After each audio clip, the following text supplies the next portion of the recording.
Good morning बच्चों। तो हम अम्ल क्षारक और लवण ये हम पढ़ रहे थे और इसमें से हमने काफ़ी चीज़ें कवर कर ली थी। तो आज हम जहाँ पे हमने लास्ट डे छोड़ा था वहाँ से स्टार्ट करेंगे। तो ये सब हम कर चुके थे और हमने कुछ क्वेश्चन भी सॉल्व किए थे और आज हमें पढ़ना है अम्ल वर्षा।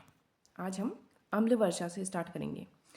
तो ये रहा, जब वर्षा जल में क्या लिखा है कि जब वर्षा जल में अम्ल की मात्रा अधिक हो जाती है वह अम्ल वर्षा कहलाती है। वायु में मौजूद प्रदूषक गैसें जैसे कार्बन डाइऑक्साइड, सल्फर डाइऑक्साइड और नाइट्रोजन डाइऑक्साइड वर्षा जल में घुलकर क्रमशः कार्बोनिक अम्ल, सल्फ्यूरिक अम्ल और नाइट्रिक अम्ल बनाती हैं। क्या है फिर अम्ल वर्षा? अम्ल वर्षा कह रहा है कि वायु में मौजूद कुछ प्रदूषक गैसें हैं। वायु में मौजूद प्रदूषक गैसें हैं। यहाँ पे आपको ये एक छोटा सा डायग्राम दिख रहा है और इस डायग्राम में आपको दिख रहा होगा ये SO2, NO2 और एक जो यहाँ पे नहीं लिखी गई है, जो नहीं लिखी गई है लेकिन वो भी होनी चाहिए, वो है CO2। CO2 ये वातावरण में कुछ प्रदूषक गैसें हैं। प्रदूषक माने वो चीज़ जो प्रदूषण करती है, तो प्रदूषक कहलाएगी। ये प्रदूषक गैसें जो हैं ये आसमान में बादल हैं और यहाँ से बारिश होगी तो इस वर्षा जल में घुल जाती हैं और अम्ल बनाती हैं। जैसे CO2 से कौन सा अम्ल बनेगा? कार्बोनिक अम्ल। कौन सा? कार्बोनिक अम्ल। CO2 से कार्बोनिक अम्ल बन जाएगा। SO2 से कौन सा अम्ल बन जाएगा? SO2 से सल्फ्यूरिक अम्ल बन जाएगा। CO2 से कार्बोनिक अम्ल, SO2 से सल्फ्यूरिक अम्ल और NO2 से नाइट्रिक अम्ल। तो ये जो प्रदूषक गैसें हैं इन्होंने वर्षा जल में घुल करके कुछ अम्ल बना लिए हैं। अब ये अम्ल क्या करता है? ये अम्ल पहली बात तो वर्षा जल के साथ नीचे गिरता है और उसके बाद हमारी जो इमारतें हैं, हमारी जो भवन हैं, ऐतिहासिक इमारतें हैं और हमें भी, हमारी त्वचा को भी नुकसान पहुंचाता है। तो बच्चों आपको क्या समझ में आया? अम्ल वर्षा क्या है? अम्ल वर्षा जब जल में अम्ल की मात्रा अधिक हो जाती है, वर्षा के जल में अम्ल की मात्रा का अधिक हो जाना। आखिरकार ये अम्ल कहाँ से आ रहे हैं? ये जो हमारे वायुमंडल में कुछ प्रदूषक गैसें हैं जैसे NO2, CO2, SO2, क्या लिखा है? कार्बन डाइऑक्साइड यानी CO2, सल्फर डाइऑक्साइड यानी SO2 और नाइट्रोजन डाइऑक्साइड यानी NO2। ये गैसें वर्षा जल में घुल जाती हैं और कुछ खतरनाक अम्ल बनाती हैं। जैसे कार्बोनिक अम्ल बनेगा CO2 से, सल्फ्यूरिक अम्ल बनेगा SO2 से और नाइट्रिक अम्ल बनेगा NO2 से। और यह अम्ल जब वर्षा जल के साथ नीचे गिरता है तो भवन, जो बड़ी बड़ी बिल्डिंग्स है, ऐतिहासिक इमारत जैसे हमारा ताजमहल है, ऐतिहासिक इमारत हमारा ताजमहल है। समय के साथ साथ ताजमहल किससे बना हुआ है? सफ़ेद संगमरमर से बना हुआ है, लेकिन अब धीरे धीरे उसमें पीलापन आता जा रहा है। और इसका कारण क्या है? क्योंकि ताजमहल है आगरा में, और आगरा के पास में ही है मथुरा, और मथुरा में बहुत ज़्यादा फैक्ट्रीज़ हैं, बहुत ज़्यादा कारखाने हैं जहाँ से प्रदूषक गैसें निकलती हैं और फिर आसमान में जाकर के वर्षा जल में घुल जाती हैं और फिर अम्ल वर्षा के रूप में नीचे गिरती हैं और इस तरह से ये हमारा ताजमहल खराब हो रहा है। तो हमें यह अम्ल वर्षा नहीं चाहिए। इसके लिए हमें क्या करना होगा? वातावरण में प्रदूषकों को कम करना होगा। तो ये कैसे कम होंगे इसके बारे में हम आगे पढ़ेंगे। फिलहाल आपको ये इतना याद रखना है कि वर्षा की जल में जब अम्ल की मात्रा अधिक हो जाती है, आखिरकार यह अम्ल कहाँ से आ रहा है? यह अम्ल आ रहा है वायु में मौजूद प्रदूषक गैसों से, जैसे कार्बन डाइऑक्साइड, सल्फर डाइऑक्साइड और नाइट्रोजन डाइऑक्साइड। ये वर्षा जल में घुल जाते हैं और कार्बोनिक अम्ल, सल्फ्यूरिक अम्ल और नाइट्रिक अम्ल ऐसे अम्ल बनाते हैं और अम्ल वर्षा भवन, ऐतिहासिक इमारत, पौधे एवं जंतुओं को नुकसान पहुंचाती है। तो आप समझ गए होंगे अम्ल वर्षा के बारे में। इसी के साथ हम अगली स्लाइड में मूव करेंगे। अब क्या है हमारी नेक्स्ट हेडिंग? ये बहुत मज़ेदार है। यह है उदासीनीकरण। क्या है? उदासीनीकरण। अम्ल व क्षार की परस्पर अभिक्रिया, यानी अम्ल व क्षार की अभिक्रिया। अम्ल और क्षार, अम्ल प्लस क्षार, ये दोनों आपस में अभिक्रिया करते हैं तो क्या होता है? ये जब आपस में अभिक्रिया करते हैं तो इसको हम कहते हैं उदासीनीकरण। क्यों कहते हैं उदासीनीकरण? उदासीनीकरण हम इसलिए कहते हैं क्योंकि ये एक दूसरे को उदासीन कर देते हैं। उदासीन करने का मतलब जब अम्ल और क्षार आपस में अभिक्रिया करते हैं, जब अम्ल और क्षार आपस में अभिक्रिया करेंगे, उसके बाद अम्ल अम्ल नहीं रहता है, अम्ल अम्ल नहीं रहता है और क्षार क्षार नहीं रहता है, वो एक दूसरे का प्रभाव खत्म कर देते हैं। इसी को कहते हैं उदासीनीकरण। चलिए आगे देखते हैं, अगली स्लाइड में हमें कुछ और क्लियरिटी होगी। देखो बच्चों, यहाँ पे लिखा भी है, क्या लिखा है यहाँ पे कि अम्ल व क्षारक के बीच होने वाली अभिक्रिया उदासीनीकरण कहलाती है। यानी क्या होगा, पहले तो अम्ल और क्षारक आपस में अभिक्रिया कर रहे हैं, इस प्रक्रिया में ऊष्मा उत्पन्न होती है। नई बात पता चल गई कि इस अभिक्रिया में ऊष्मा भी उत्पन्न होती है और साथ में क्या बनते हैं, लवण तथा जल बनते हैं। और यहाँ पे अभिक्रिया लिखी भी गई है, अम्ल प्लस क्षार बराबर लवण प्लस जल। अम्ल व क्षार आपस में अभिक्रिया करेंगे तो एक तो लवण और जल बनेगा, दूसरा इसमें ऊष्मा उत्पन्न होगी, और तीसरा अम्ल एवं क्षार एक दूसरे के प्रभाव को खत्म कर देंगे। तो ये 2-3 चीज़ें हैं जो अम्ल वर्षा में हो रही है। आपको नीचे एक बीकर दिख रहा है, इसमें अम्ल है। कौन सा अम्ल है अभी हमें ये इग्नोर करना है, केवल हमें ध्यान रखना है कि एसिड माने अम्ल, बेस माने क्षार, ये मैं बता चुकी थी। तो इसमें कोई अम्ल भरा हुआ है लाल रंग का, यह कोई क्षार है नीले रंग का। इन दोनों ने आपस में अभिक्रिया की तो बना क्या, एक तो बना सॉल्ट और एक बना जल, लवण और जल बना। तो सॉल्ट मीन्स नमक, एक तरह का लवण है, जो नमक हम वो सब्जी में डाल करके खाते हैं। तो ये कुछ इंपॉर्टेंट चीज़ें हैं जो हैं, इन्हें तो हम हाईलाइट कर लेते हैं। क्या लिखा है, अम्ल और क्षार मिलकर के लवण और जल बनाते हैं। और दूसरा इंपॉर्टेंट क्या था कि इस प्रक्रिया में ऊष्मा उत्पन्न होती है। और तीसरा क्या था, इस अभिक्रिया में लवण और जल बनते हैं। तो ये कुछ चीज़ें हमने नोट डाउन कर ली हैं। आप लोगों के पास अगर कोई नोटबुक है तो आप ये नोट डाउन करते हुए चलिए, नहीं तो आपकी जो NCERT की किताब है उसमें ये सारी चीज़ें मिल जाएंगी। इस क्लास के बाद आप उसे खोलिए और उसे पढ़िए, ये चीज़ें जहाँ पे मिलती हैं उसे हाईलाइट कर लीजिए।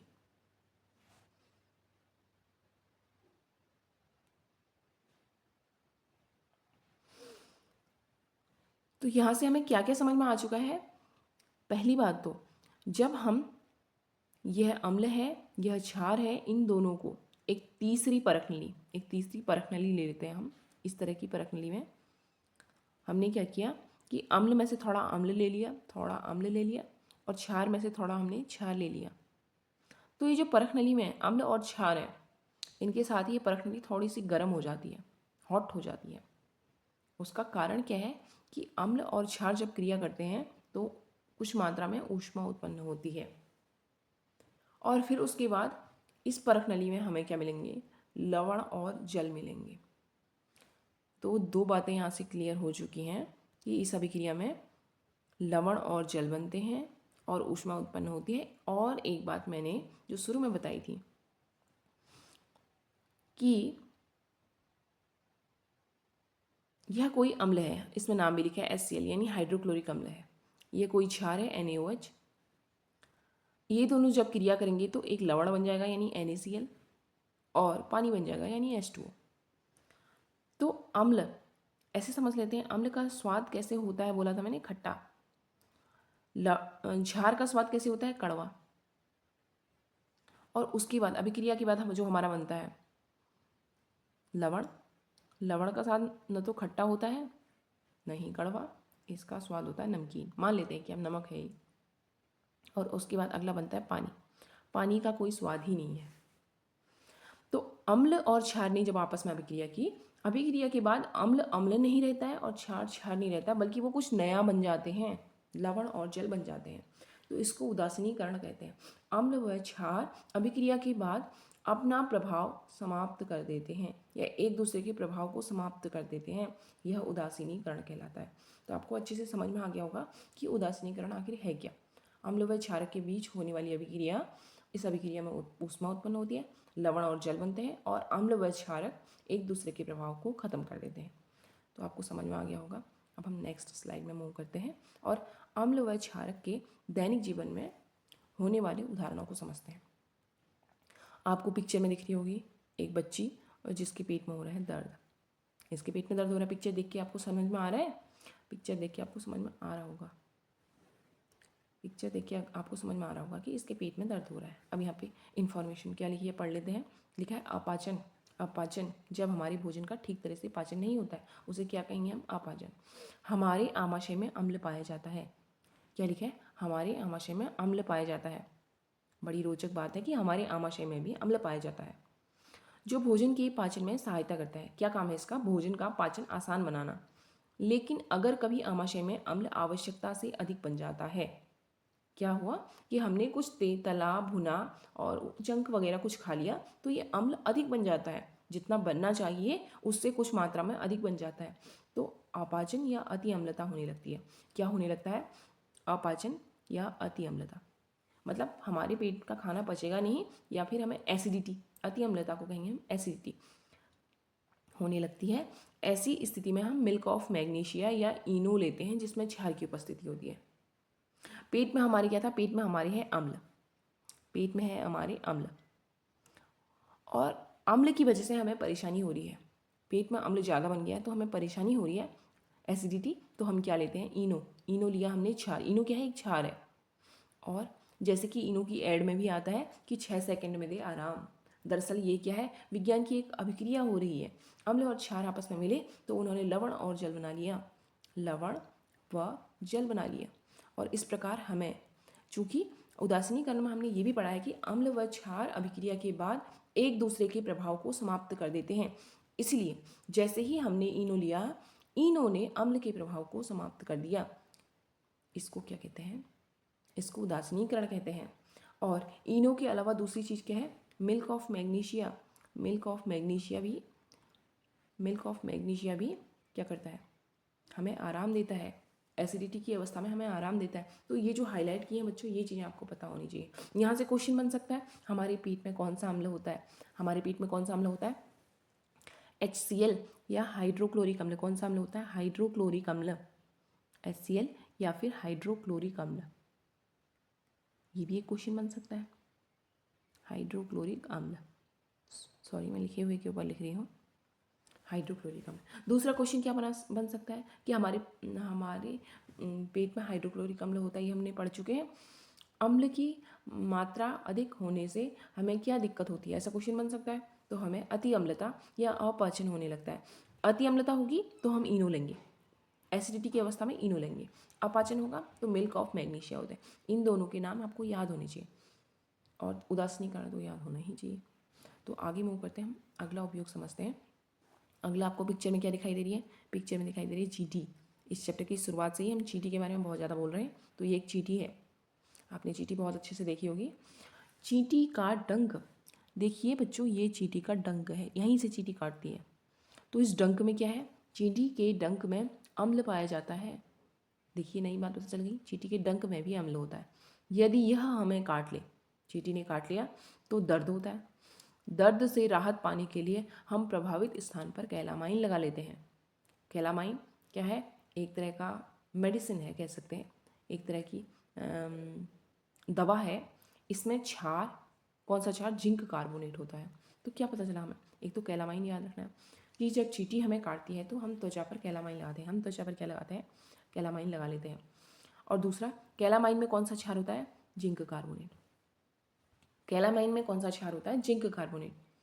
चींटी के डंक में अम्ल पाया जाता है। कौन सा अम्ल पाया जाता है? ये हम पहले दिन पढ़ चुके थे। चींटी के डंक में फॉर्मिक अम्ल पाया जाता है। चींटी के डंक में फॉर्मिक अम्ल पाया जाता है, फॉर्मिक अम्ल।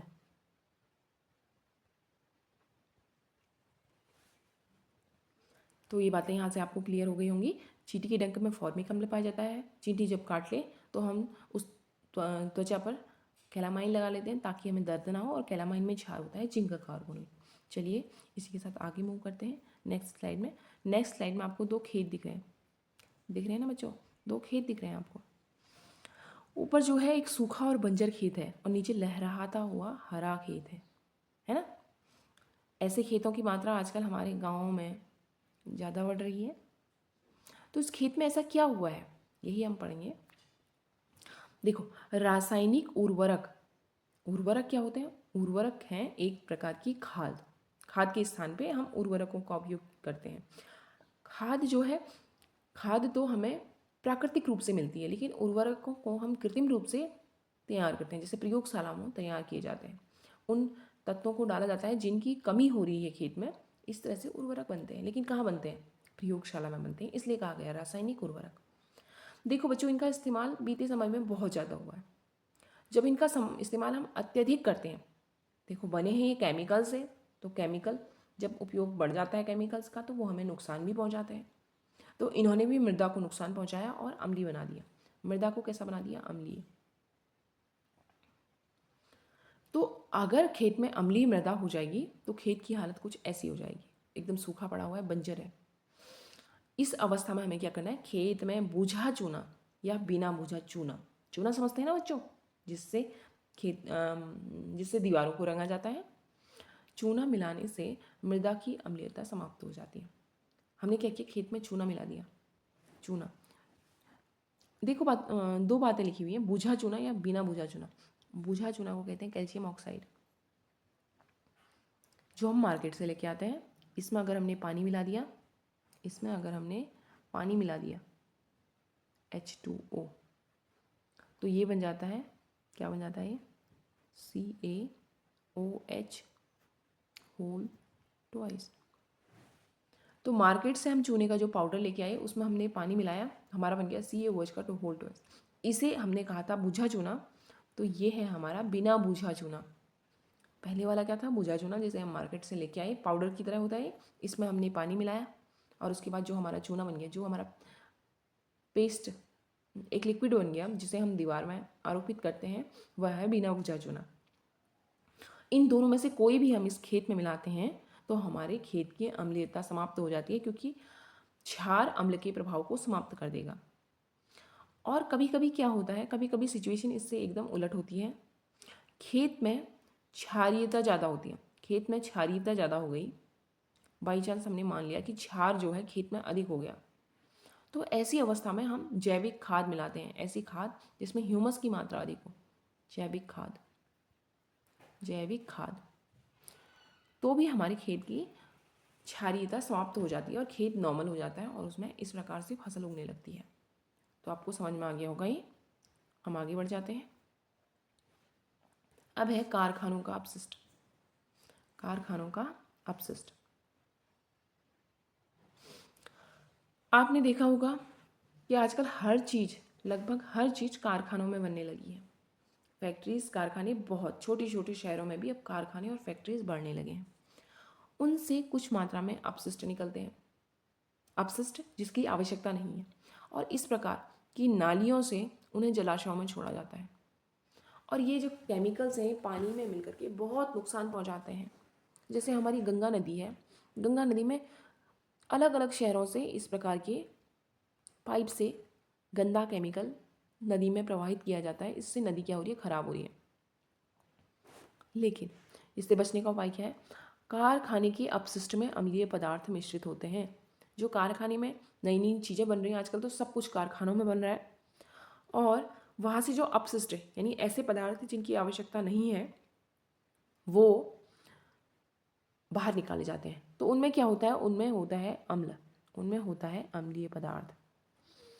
ये जो अम्लीय पदार्थ होते हैं, यदि ये सीधे ही नदियों या जलाशयों में बहा दिए जाएं, जैसा कि यहाँ पे किया जा रहा है, सीधे नदियों और जलाशयों में बहा दिए जाएं, तो मछली, नदी में मछली होती है और बहुत सारे अन्य जीव भी होते हैं, जैसे केकड़े और भी कई सारे अन्य जीव जो पानी के अंदर रहते हैं, अपना जीवन यापन करते हैं, उनको हानि पहुँचाएंगे। उनको हानि पहुँचाएंगे क्या? ये जो अम्ल हैं, जो अपशिष्ट के साथ बह कर के नदी में जा रहे हैं, वो उन जीवों को हानि पहुँचाएंगे। और जहाँ पे केमिकल्स बहते हैं बेटा, उसके आसपास कोई छोटी से छोटी पौधा भी नहीं हो पाता है। तो इससे सिद्ध होता है कि वनस्पतियों को भी नुकसान पहुँचाते हैं और मछलियाँ मर जाएंगी। मछलियाँ मर जाएंगी अगर इस प्रकार से हम ये गंदा पानी नदी में डालते रहे, तो मछलियाँ मर जाएंगी। तो इसके लिए उपाय क्या है? इसके लिए उपाय ये है कि फैक्ट्री से ये अपशिष्ट पदार्थों को बाहर निकलने से पहले इनमें क्षार मिला लिया जाए। इनमें क्षार मिला लें तो क्षारक जो होगा अम्लीय पदार्थों की अम्लीयता को समाप्त कर देगा। और क्षारक से उपचारित करने के बाद ये जब उदासीन हो जाएं, तब इन्हें हम जलाशयों में बहा सकते हैं। उससे फिर जलीय जीवों को कोई हानि नहीं पहुंचेगी। तो क्या समझाया गया है आपको कि जो कारखाना का अपशिष्ट होता है, इसमें अम्लीय पदार्थ होते हैं, इन अम्लीय पदार्थों को सीधे जलाशय में बहाने के बजाय हम इनमें कुछ क्षारक मिला लेंगे तो इनकी अम्लीयता समाप्त हो जाती है और फिर हमारे जलाशय के जलीय जीव सुरक्षित हैं, उन्हें कोई दिक्कत नहीं होगी। तो अब इससे रिलेटेड हमने कुछ क्वेश्चन भी करने हैं ये जांचने के लिए कि हमें बात समझ में आई है या नहीं। निम्न में से कौन सा कथन सत्य नहीं है? कौन सा कथन सत्य नहीं है? नहीं को हाईलाइट कर लेना है, नहीं को हाईलाइट कर लेना है। कौन सा कथन सत्य नहीं है? पहला ऑप्शन पढ़ लेते हैं। जब हम अति अम्लता से पीड़ित होते हैं तो प्रति अम्ल की गोली लेते हैं। अति अम्लता यानी एसिडिटी, प्रति अम्ल, यहाँ पे प्रति अम्ल लिखा। प्रति अम्ल का मतलब ही है इनो या दूसरा क्या पढ़ा था हमने? Milk of magnesium. दूसरा दूधिया मैग्नीशियम या मिल्क ऑफ मैग्नीशियम, दूधिया मैग्नीशियम, ये प्रति अम्ल है। मैग्नीशियम, दूधिया मैग्नीशियम या इनो, ये क्या है? प्रति अम्ल है। तो इन्हें तो हम लेते हैं, ये बात सही है, ये बात सही है। हमें देखना है कौन सी बात सत्य नहीं है। जब चींटी काट लेती है तो त्वचा पर त्वचा पर कैलामाइन लगाया जाता है। चींटी काट लेती है तो त्वचा पर कैलामाइन लगाते हैं। ये बात भी तो सही है ना बच्चों? अभी तो कि चींटी काट लेती है तो त्वचा पर कैलामाइन लगाया जाता है। अगला है, कारखानों के अपशिष्ट को जलाशयों में बहाने से पूर्व उदासीन किया जाता है। जस्ट अभी पढ़ के आ रहे हैं, ये बात भी सही है। अगला है, दंत क्षय क्षार की उपस्थिति के कारण होता है। क्या ये बात सही है बच्चों? पिछले दिन हमने एक क्वेश्चन किया था दंत क्षय से संबंधित। नहीं, दंत क्षय क्षार की नहीं बल्कि अम्ल की उपस्थिति के कारण होता है। हमारी सलाइवा यानी हमारी लार में जो अम्ल है यदि वह बढ़ जाता है तो वह अम्ल में रहने वाली बैक्टीरिया की संख्या को बढ़ा देता है और उससे हमारे दांत खराब होने लगते हैं। तो हमारा राइट ऑप्शन, जो कि गलत है बट यहाँ पे सही है, वह कौन सा है? वह है ऑप्शन नंबर 4। ऑप्शन नंबर 4 क्या है? राइट आंसर है। ऑप्शन नंबर 4 है हमारा आंसर। तो आप समझ गए होंगे कि इस प्रकार के क्वेश्चंस को कैसे टैकल किया जाता है जहाँ पे लिखा हो सत्य नहीं है। जो सत्य है उनके आगे हम टिक करते हुए गए और असत्य को हमने आंसर बना लिया।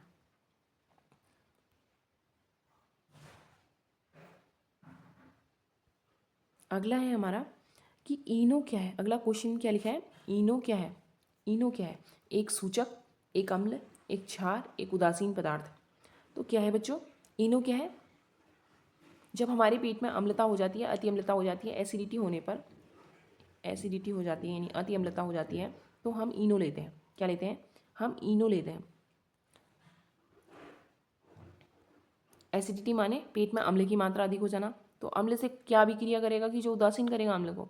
वह एक क्षार होगा ना बच्चों। तो इनो क्या है? इनो क्या है? इनो एक क्षार है। इनो क्या है? इनो एक क्षार है। समझ गए होंगे आप? इनो क्या है? एक क्षार है। अगला क्वेश्चन है, निम्नलिखित अभिक्रिया को पूर्ण करते हुए रिक्त स्थान भरिए। निम्नलिखित अभिक्रिया को पूरा करते हुए रिक्त स्थान भरिए। तो अभिक्रिया लिखी है, अभिक्रिया लिखी हुई है। अभिक्रिया क्या है? HCl plus dash dash, HCl plus dash dash is equal to, तीर का निशान है, NaCl प्लस H2O प्लस ऊष्मा। तो ये कहाँ से आई अभिक्रिया? HCl क्या है? एक अम्ल है, अम्ल है, प्लस अम्ल में हम क्या मिलाएं? ये रिक्त स्थान है कि हमारा NaCl क्या है? एक लवण है, एक लवण है, और प्लस H2O क्या है? जल, और क्या है? ऊष्मा, और क्या है? ऊष्मा। तो हम क्या मिलाएं कि जिससे अभिक्रिया पूरी हो जाए? अरे ये तो उदासीनीकरण वाली अभिक्रिया है। नहीं, यह तो उदासीनीकरण वाली अभिक्रिया है। तो हमें यहाँ पे क्या मिलाना है? हमें यहाँ पे मिलाना है क्षार। हमें मिलाना है क्षार। तो इनमें से ढूंढना है हमें क्षार कौन सा जो यहाँ पे फिट बैठेगा। पहला क्वेश्चन है NH4Cl। NH4Cl इसे कहते हैं हम अमोनियम क्लोराइड। नहीं, ये यहाँ पे फिट नहीं बैठता है क्योंकि हमें कुछ ऐसा चाहिए। एक तो हमें चाहिए, यहाँ पे Na लिखा है, यहाँ पे Na लिखा है, तो हमें यहाँ पे कुछ Na वाला चाहिए।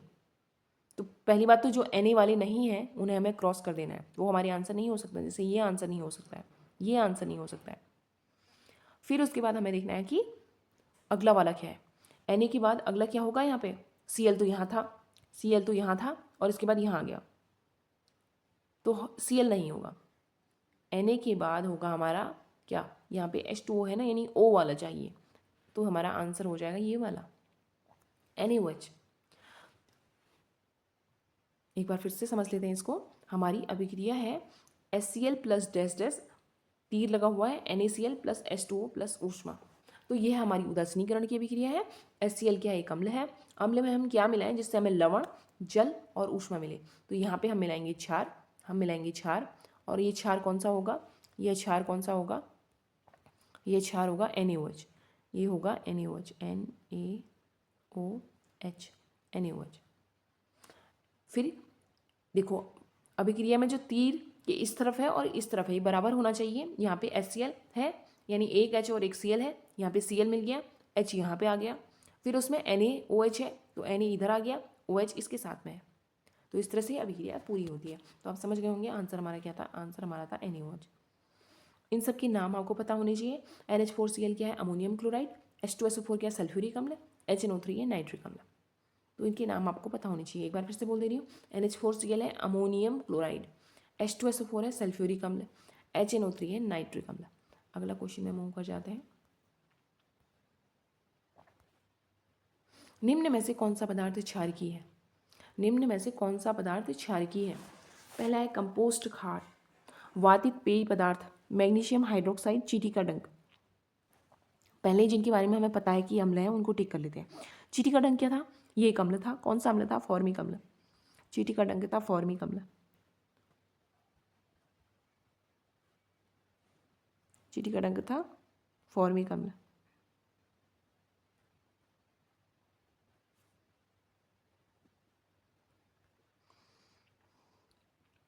अगला है मैग्नीशियम हाइड्रोक्साइड, मैग्नीशियम हाइड्रोक्साइड अभी तक हमें नहीं पता है क्या है। वातित पेय पदार्थ यानी पेप्सी, कोला, ये जो पेय पदार्थ है इनमें क्या होता है, इनमें अम्ल होता है, इनमें अम्ल होता है। कौन सा अम्ल होता है, कार्बोनिक अम्ल होता है। पेप्सी, कोका कोला में कार्बोनिक अम्ल होता है। कंपोस्ट खाद, देखो बच्चों पीछे मैंने एक जरा सा एक पॉइंट डिस्कस किया था कि कभी अगर खेत में क्षारकों की मात्रा अधिक हो जाती है तो हम जैविक खाद मिला देते हैं। जैविक खाद यानी कंपोस्ट खाद, तो ये भी क्या है, ये भी एक अम्ल है, ये भी एक अम्ल है। लेकिन हमारा मैग्नीशियम हाइड्रोक्साइड, मैग्नीशियम हाइड्रोक्साइड क्या है, यह एक क्षार है। मैग्नीशियम हाइड्रोक्साइड है हमारा क्षार। इसका फॉर्मूला क्या हो जाएगा, MgOH whole twice, MgOH whole twice. तो मैग्नीशियम हाइड्रोक्साइड एक प्रकार का क्षार है। आपको समझ में आ गया होगा।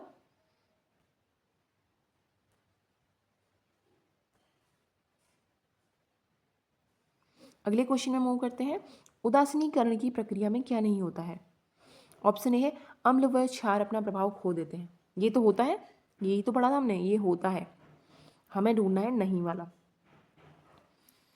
अगला है लवण तथा जल बनते हैं, उदासीनीकरण में लवण और जल बनते हैं, ये बात भी सही है। ऊष्मा उत्सर्जित होती है, ऊष्मा उत्सर्जित होती है, ये बात भी बिल्कुल सही है, ये बात भी बिल्कुल सही है, हम पढ़ के आए हैं इसे कि ऊष्मा उत्सर्जित होती है। अपाचन को दूर करने के लिए हम कैलामाइन का प्रयोग करते हैं। प्रॉब्लम क्या है हमारा, प्रॉब्लम है अपाचन, और हम यूज़ क्या कर रहे हैं, कैलामाइन। कैलामाइन यूज़ किया जाता है चींटी के डंक में, चींटी के डंक में, ना कि अपाचन में। चींटी के डंक में किया जाता है कैलामाइन यूज। और अपाचन में क्या इस्तेमाल करते हैं हम, इनो या दूधिया मैग्नीशियम, इनो या दूधिया मैग्नीशियम, या दूधिया मैग्नीशियम। तो इस तरह से हमारा राइट ऑप्शन क्या हो जाएगा, हमारा राइट ऑप्शन है अपाचन को दूर करने के लिए हम कैलामाइन का प्रयोग करते हैं, ये नहीं करते हैं। तो यहाँ पे हमारा मैग्नीशियम हाइड्रोक्साइड राइट आंसर था, और यहाँ पे अपाचन को दूर करने के लिए हम कैलामाइन का प्रयोग करते हैं, क्योंकि हमें क्या खोजना है, हमें खोजना है नहीं। फिर है अम्ल वर्षा के लिए कौन सा अम्ल जिम्मेदार होता है, ये हमने शुरू में जो पढ़ा, अम्ल वर्षा के लिए कौन सा अम्ल जिम्मेदार होता है। ऑप्शन ए है सल्फ्यूरिक अम्ल, बी है कार्बोनिक अम्ल, सी है नाइट्रिक अम्ल, और फोर्थ ऑप्शन है 1 2 3 सारे ऑप्शन सही हैं। हाँ, हमारे सारे ऑप्शन सही हैं, ये सारे अम्ल जो हैं अम्ल वर्षा में मौजूद होते हैं। सल्फ्यूरिक अम्ल भी होता है, सल्फ्यूरिक अम्ल का फॉर्मूला क्या है, H2SO4, H2SO4। कार्बोनिक अम्ल, कार्बोनिक अम्ल का फॉर्मूला मत जानिए आप। नाइट्रिक अम्ल का क्या होता है, HNO3। फॉर्मूले जानने की वैसे आपको आवश्यकता नहीं है, जस्ट फॉर नॉलेज बता देती हूँ। अगला क्वेश्चन है हमारा, नीले लिटमस पत्र को एक विलियन में डुबोया गया। कोई विलियन है जिसमें हमने नीले लिटमस पत्र को डुबोया, यह नीला ही रहता है। विलियन की प्रकृति क्या है, नीले लिटमस पत्र को एक विलियन में डुबोया है हमने, वह नीला ही रहता है। अगर नीला लाल हो जाता तो हम उसे अम्ल कह देते। नीला अगर लाल हो जाता तो अम्ल कह देते, तो ये आंसर तो नहीं है। नीला नीला ही रह गया, ये क्षार हो सकता है? हाँ हो सकता है। उदासीन, उदासीन भी हो सकता है उदासीन हो, वो अम्ल पे कोई प्रभाव ही नहीं दे रहा हो। तो ये दोनों हो सकते हैं, तो इसलिए हम ऑप्शन टिक क्या करेंगे, ऑप्शन हम चौथा टिक करेंगे कि ये उदासीन भी हो सकता है, ये क्षारकी भी हो सकता है। तो ये क्वेश्चन बड़ा इंटरेस्टिंग सा क्वेश्चन है कि नीले लिटमस पत्र को एक विलियन में डुबोया गया, वह नीला ही रहेगा। तो क्या है, अम्लीय तो नहीं हो सकता है। क्षारकी कब होता, जब हमारे पास लिटमस पत्र रेड होता, लाल होता और वह नीला बन जाता, तो क्षारकी हो, और नीले विलियन में नीला ही रहेगा, तो ये हमारा क्षारकी हो सकता है। और उदासीन क्या, उदासीन में तो प्रभाव ही नहीं होता है, प्रभाव ही नहीं होता लिटमस का, तो ये हमारा उदासीन भी हो सकता है कि नीला नीला ही रह गया। तो इस तरह से हमने ये कुछ क्वेश्चन और कुछ कॉन्सेप्ट डिस्कस किया। थैंक यू बच्चों।